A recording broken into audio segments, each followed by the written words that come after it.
Assalamualaikum warahmatullahi wabarakatuh. Yang kami hormati dosen pengampu mata kuliah analisis laporan keuangan syariah, Bu Khairunisa Aulia Urahma, serta teman-teman yang kami banggakan. Di sini kami dari kelompok 6 akan mempresentasikan hasil diskusi kami, yaitu tentang analisis DuPont System. Sebelumnya perkenalkan nama anggota kelompok kami. Yang pertama Ardita Trihandayani NIM 065 dan Rizky Ika Rahmawati NIM 081. Langsung saja kita ke pemaparan materi. Yang pertama yaitu pengertian analisis DuPont System. Analisis DuPont System penting bagi manajer untuk mengetahui faktor mana yang paling kuat mempengaruhi antara profit margin dan total asset turnover terhadap return on investment.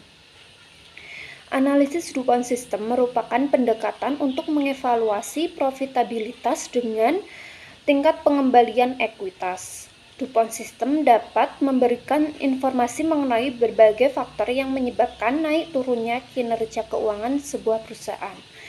Metode yang digunakan hampir sama dengan analisis laporan keuangan biasa, namun pendekatannya lebih integratif dan menggunakan komposisi laporan keuangan sebagai elemen aslinya.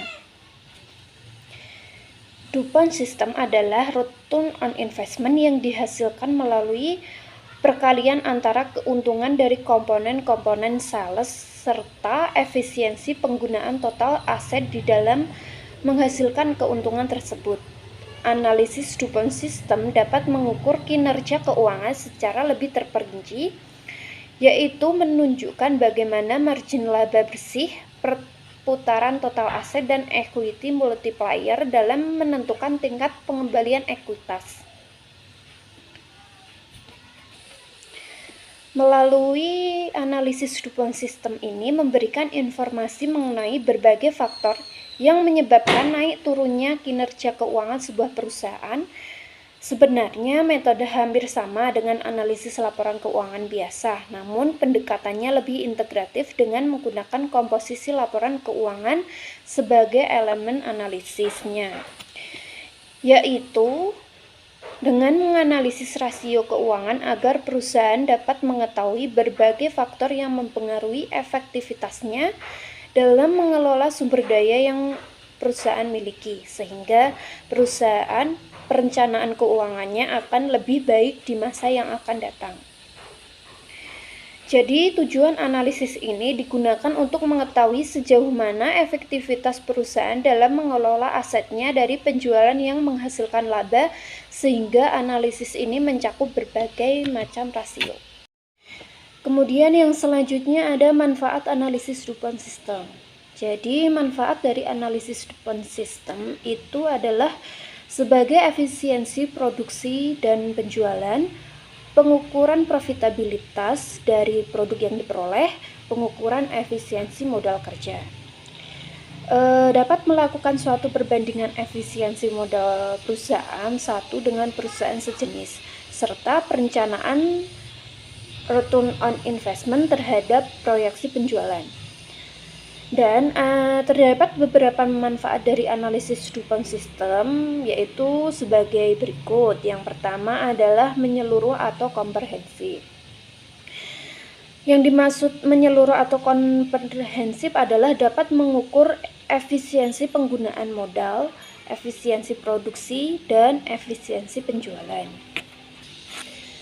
Kemudian yang kedua ada efisiensi. Dengan sistem ini dapat membandingkan efisiensi perusahaan dengan efisiensi standar industri, sehingga dapat diketahui ranking perusahaan. Selanjutnya dapat diketahui kinerja perusahaan.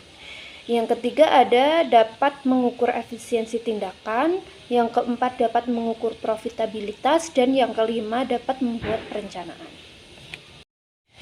Kemudian yang selanjutnya ada kelebihan dan kelemahan analisis DuPont System.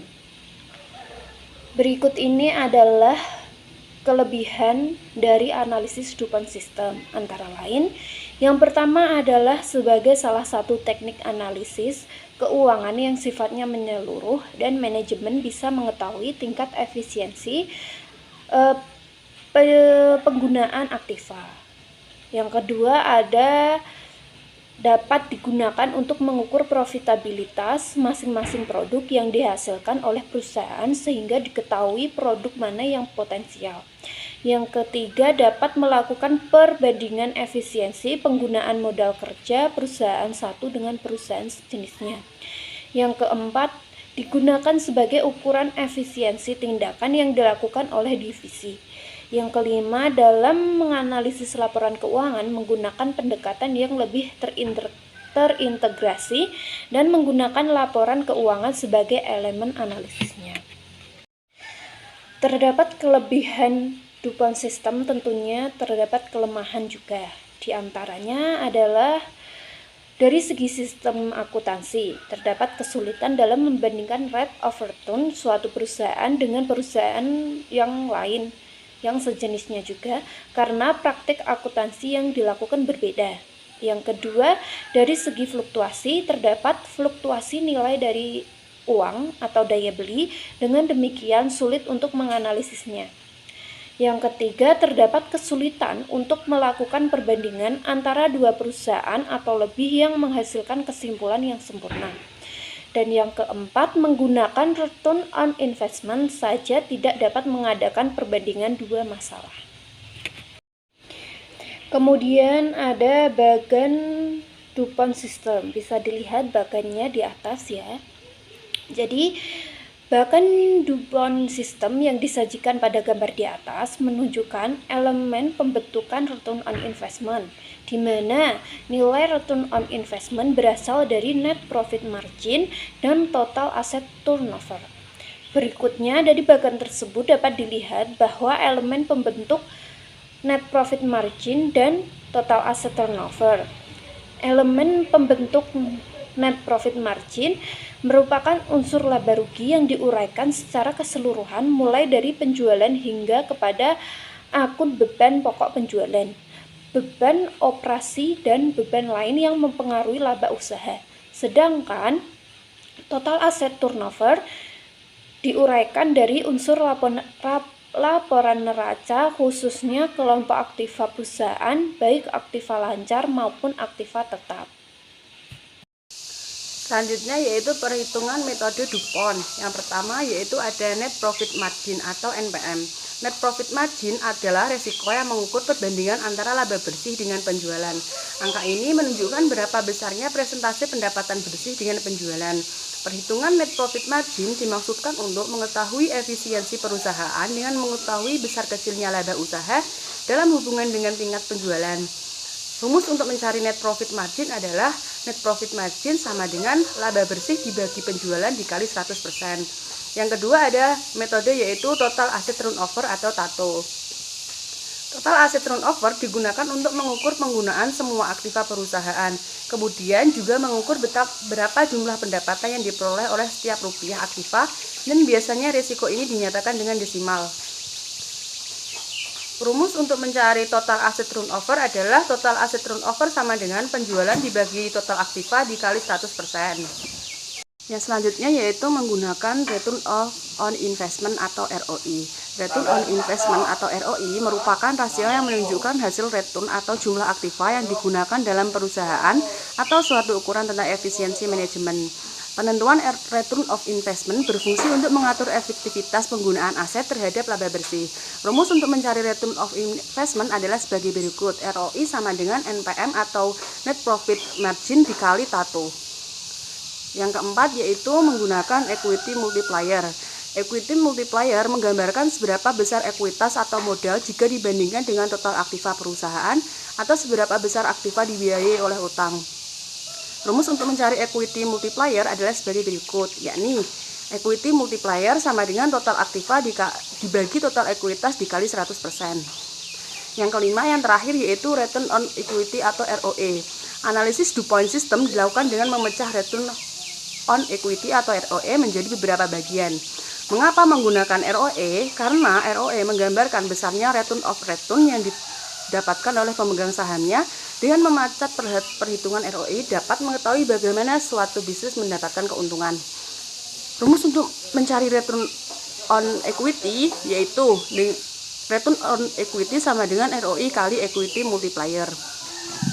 Selanjutnya, studi kasus perhitungan DuPont. Dari kelompok kami mengambil contoh kasus dari PT Semen Indonesia yang komponen perhitungannya berasal dari laporan keuangan, laporan neraca, dan laba rugi.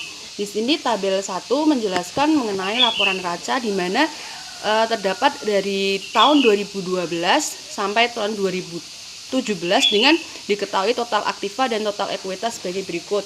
Dan tabel 2 menunjukkan laporan laba rugi pada tahun 2012 sampai 2017 dengan total penjualan dan laba bersih sebagai berikut. Nah, selanjutnya yang pertama yaitu perhitungan menggunakan aset turnover atau TATO.